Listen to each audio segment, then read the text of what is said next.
Senator Ted Cruz, thanks for being here. It is great to be back with you, Cable. Thank you. My pleasure. So let's get right down to it. I'd like to discuss a bill you've sponsored known as the SAVES Act. Give us a brief overview of the bill because, my basic understanding is that it would rewrite the Endangered Species Act to protect only species that are native, and I honestly don't see a problem with that. Well, Cable, that's right. And this is designed to be a conservation bill. This would exempt non-native species from the Endangered Species Act. What that would mean is that American ranchers, American zoos would be better able to breed non-native species and to expand the population. And this would benefit a lot of Texans, but it would also benefit wildlife populations by enabling breeders to breed and expand their populations. Okay, and these could be any type of exotic species.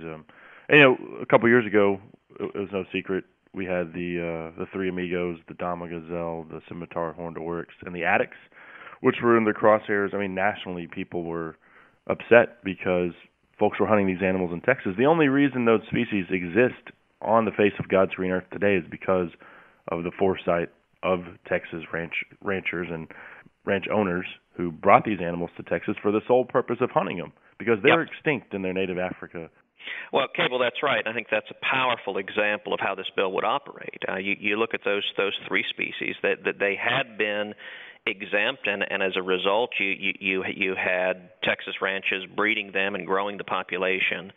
Then in 2012, there was a court challenge in the D.C. Circuit, and they were no longer treated as exempt. And the consequence of that was that the population dropped as much as 60%.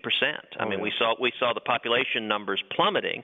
Now, thankfully, Congress acted in 2014 to reinstate the exemption, and the result is exactly what everyone knew it would be, which is the population numbers soared as soon as they were exempted again. And so this would be bringing those same benefits to other species whose populations are threatened worldwide. By exempting non-native species here in the United States, you would create the ability for breeders really to grow those populations and even save endangered species and bring them back. Well, yeah, and I mean, from just ranchers that I know and personally and what I saw, as far as the scimitar horned oryx went, I mean, you could just go get one for basically free. Everyone just shot them because they're like, we're not going to feed these animals, 450, 500-pound animals. They're going to eat us out of house and home, unless we have the ability to sell them. So literally, like you said, they dropped 60%, might even be more than that because everyone I know was just giving those hunts away. I think that's exactly right.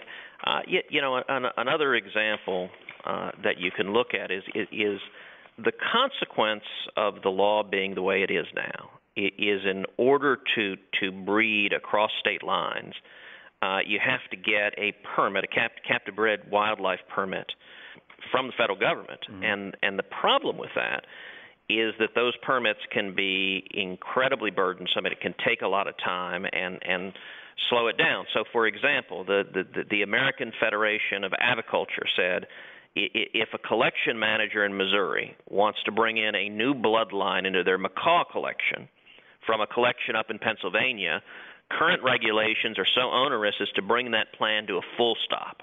So you end up having genetic islands where it would be better to breed the population with more diversity, but the federal law stands in the way, which ends up hurting the populations that the entire purpose is to preserve and help. Right. And like you said, this is for non-native species only. It's not like this is going to affect white-tailed deer breeding and all of a sudden we're going to be, running those things across state lines and big trailers. That is not what this is about.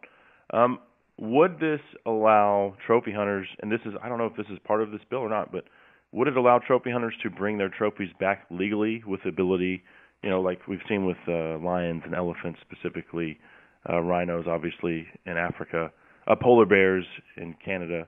Does this affect that legislation? This does not affect that issue one way or the other. Okay. So it simply removes the regulatory barriers that allow Texans and allow people across the United States to breed species that are threatened globally and to expand their populations. And it's a good example of how you can have a win-win that is common sense and good for conservation, good for the environment, at the same time that respects the rights of hunters and allows hunters and fishermen to enjoy the great outdoors, and doing both at the same time really should be something that's a win-win for everybody. Well, and I did want to ask that question though about those trophies, because as we've seen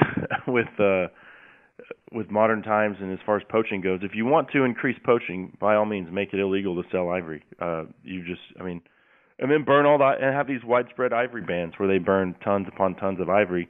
All you're doing is incentivizing poachers to go out and kill more. So I don't know. Maybe there's something in the future we could do to work on that. It's an international problem. So there's no doubt that the best way to increase a population, the best way to increase a resource, is to protect property rights in that, so that when you protect property rights, you see that landowners engage in conservation, they engage in managing the population, and it ends up being better for the population. If you take away the property rights, suddenly the incentives for the landowners are dramatically diminished, and it ends up, it's one of the surest ways to actually drive a population extinct is remove the property rights and the financial incentives for the landowners to expand that population. Yes, and within the hunting community, we have this saying, if it pays, it stays. And a lot of people don't like to think about putting a dollar value on an animal's head, but at the end of the day, that's what's keeping them on the planet, and that's what funds conservation. So undoubtedly, and the more there are incentives to grow and expand animal populations, the better it is for preserving the biodiversity on the planet. Yes, sir. Senator, what is your take on Utah Senator Mike Lee's proposal to transfer all federally owned land to state control? I am a strong supporter of that proposition. You look at many of the states, particularly in the West, where a majority of the state is owned by the federal government. Thankfully in Texas, just 2% of the land in Texas is federal land, and I've only sort of joked that we Texans think that's 2% too much.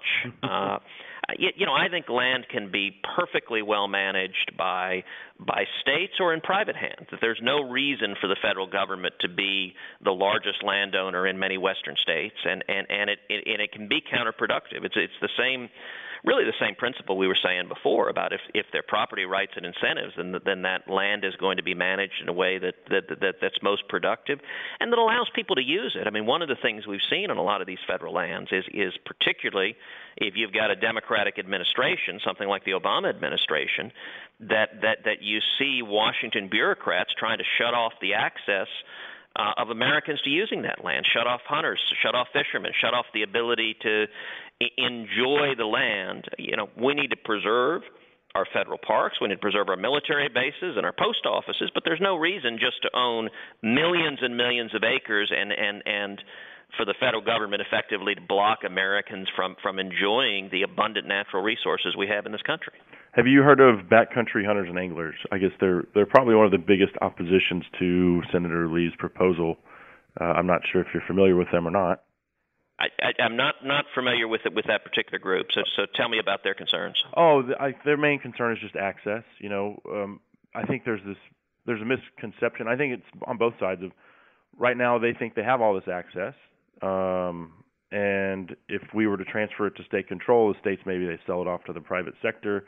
Then it'll just become like, I guess that's the main drawback for Texas. Yes, I like that we have so much privately owned land, but the drawback is then you've got to go pay for a deer lease instead of having a national forest where you just have access to it. So I think that's their concern. Well, and I think at the end of the day, there can be a combination. Some states might choose to have more state control. Some states might choose to have it in private hands. I think it works pretty well in Texas having it in private hands. Last time I checked, it is not hard to find a place to go hunting or fishing in the state of Texas.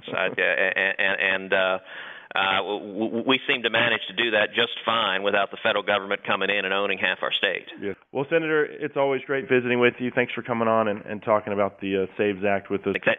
Thank you, Cable. I very much appreciate it. Thank you for standing up for our Second Amendment rights and for the rights of hunters and fishermen each and every day.